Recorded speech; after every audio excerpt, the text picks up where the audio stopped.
Thank you very much, Program Director. Let me greet our Director General of the Department of Science, Technology and Innovation, Dr. Mlungi Sicele, Mr. Tilson Manyoni, the Chairperson of NACI, the National Advisory Council on Innovation, Ms. Annelien Morgan, who is the Chief Director but is acting CEO of NACI, esteemed Chief Science Advisors and nominated equivalents of the G20 members and invited countries, distinguished representatives of international scientific bodies as well as South Africa's science system, distinguished guests, ladies and gentlemen, I'm really very honored for having been invited to deliver this short message of support to this important gathering. I'm also very pleased to hear that your deliberations have led to successful outcomes. That is indeed very pleasing. We believe that the recommendations contained in this document are important reflections of constructive engagement and global solidarity, that they enable the strategic role of science advice as an instrument to address some of the most pressing challenges of our time. I wish to briefly reflect on a few issues which I believe a gathering such as this should consider. Firstly, after the attainment of our democracy in South Africa, 1994, our preoccupation as government and the state and society was the reconstruction of our society, and more specifically, the building of a society that will be free of the racial, gender, class, and spatial injustices of our past. Naturally, one of the instruments with which we sought to achieve this grand vision was policy. Therefore, for the first 5 to 10 years of our democracy, a large part of our focus was on undoing apartheid-era laws and policies and replacing these with laws and policies that accord with our democratic ethos and vision. For us, this was not merely a technocratic project, but we were also guided by the understanding that the persistence of legacy of apartheid and colonialism in the democratic era was directly connected to the fact that the apartheid government used science to justify or even enable the oppression of the majority. In these very, very hallowed chambers before 1994, in this very venue that we are in, there was plotting on development of some of the most sinister policies and innovations that were aimed at sustaining apartheid. In a way, to be standing here and addressing the G20 Chief Science Advisors, it feels like a nice clap back on apartheid. You know, to say here we are today, deliberating about a better world and a better society. Today we are witnessing something similar, though, in how the genocide that is currently unfolding in Gaza is being enabled by such technologies as artificial intelligence. It is for this reason that we often make the point that science or technology are not inherently neutral or democratic, and that they must also at the same time be understood as extensions of existing social relations.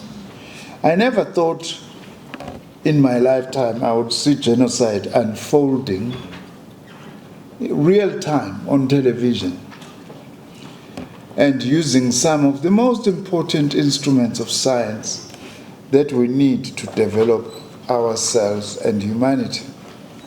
Therefore, Science advice must not just be measured by whether it adheres to the rigor of scientific methodology, important as that is, but also as to whether scientific advice adheres to the highest moral and ethical standards. Secondly, we are living through one of the most unpredictably precarious moments in human history. A moment that is characterized by a set of complex and interconnected global challenges that threaten the very balance of our natural ecosystem.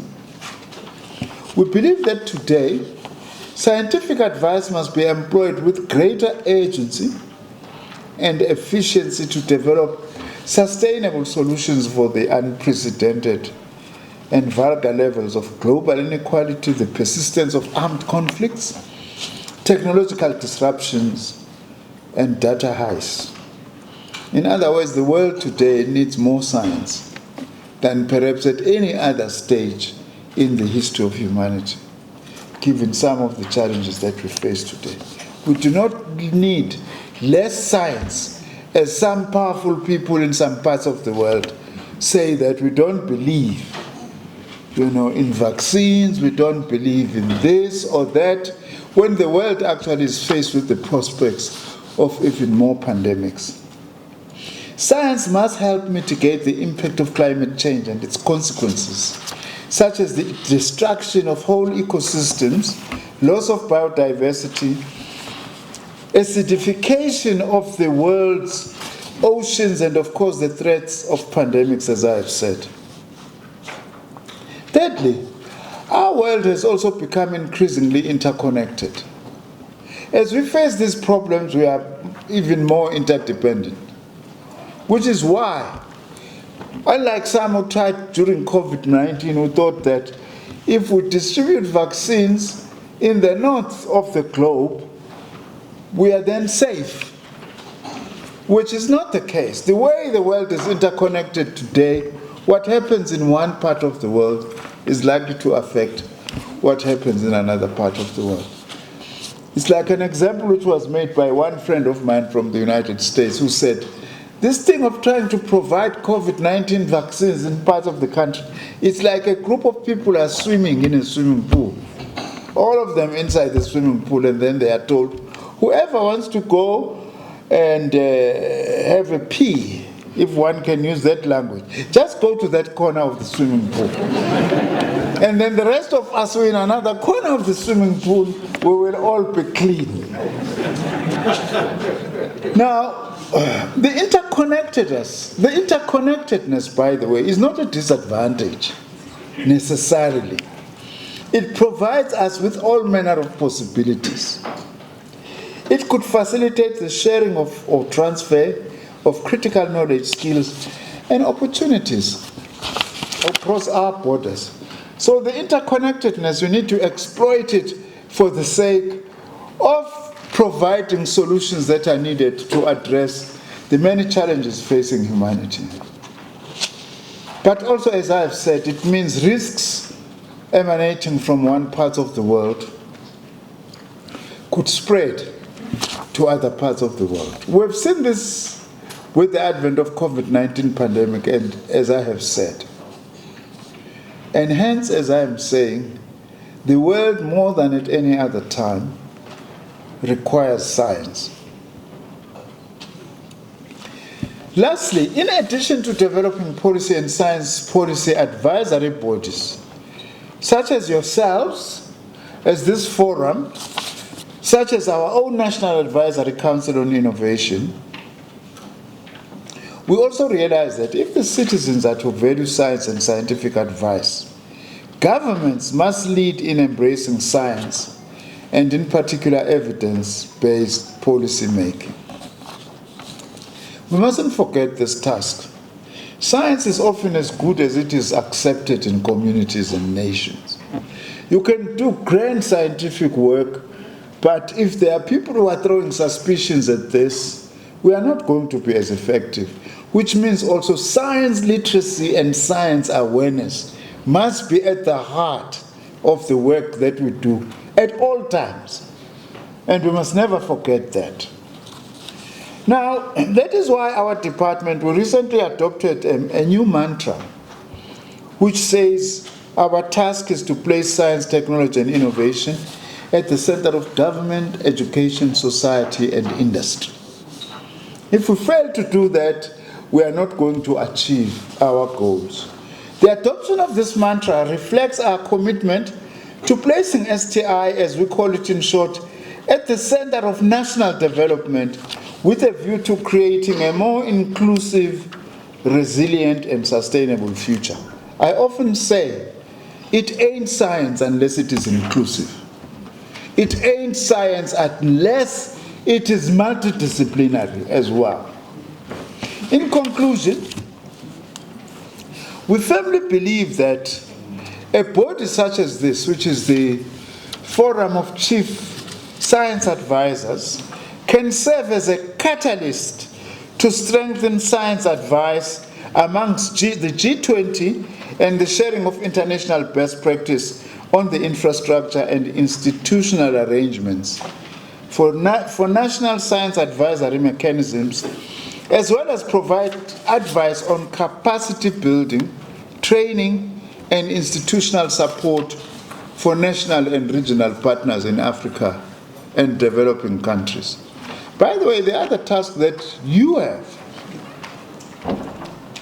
to take a continent like ours, Africa, with lots of potential. We've got the demographic dividend, as some call it, of having a youthful population, which can be a very important asset for the globe, not just for the African continent, if we empower and educate that youth. But because of our dependency, our science agenda is still normally determined by donors. We are not saying that we don't need donors. Let me not be misunderstood.